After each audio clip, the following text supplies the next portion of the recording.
is more than they'd probably ever need.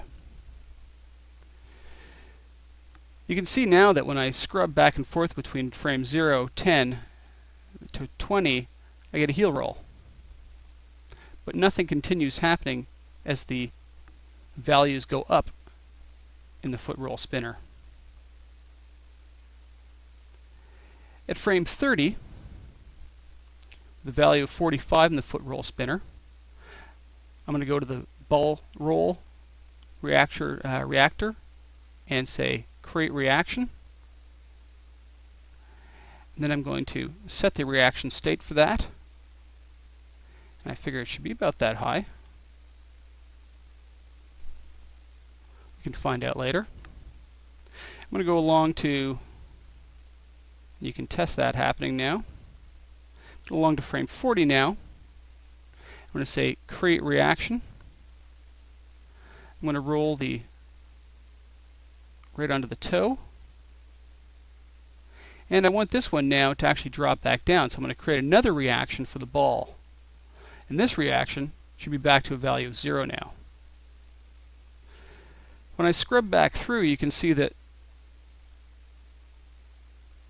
it steps from one to the other. Only problem is that the toe roll is starting right from a 0 value. It's because we never created a value for it at 45. What I'm going to do to solve that is I'm going to add a new reaction at frame 30. It comes in at a value of negative 0.54. I'm going to 0 that value, and that will stop that from rotating.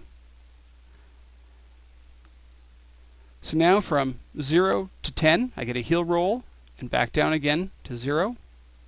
To a value of 45, I get the ball roll, and it continues up into the toe roll, and it actually flattens out the ball roll at the same time. So I get this nice blending action. Now it still has a step from one to the other. It's basically a linear interpolation from one to the other. What I can do now is I can actually set the curve types in each. Curve types will actually be nice because I can say ease in and ease out. So select curve in the heel. The heel is actually going in a positive rotation value, although it's negative in the spinner. I'm going to set it to Bezier corner and make it do a nice ease in. Curve for the ball of the foot, I'm actually going to set to Bezier smooth in the middle, and set both of these to an ease out and an ease back into the value. And then for the last one,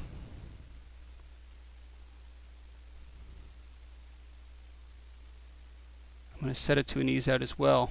So now what I'm getting is when it rolls backwards into the heel roll, it slowly accelerates back, but as it comes back down, it sets itself down smoothly, ramps itself up into the ball roll, slows itself down as this one takes on and slowly ramps up, and the ball roll ramps itself back down again. So now we actually have a much smoother reaction from one to the other. You can even make further changes by overlapping the reactions so that the ball roll is still continuing as the toe roll goes up in a positive fashion. You can actually blend them together really nicely this way. We don't need any more of the reaction controllers because we've set all this up. We can go about setting up the toe now, setting it to the toe wiggle spinner. I'm going to pick the toe bone, again with Alt right mouse button, freeze transform, and freeze the transform for it so that I know it has a 0 value.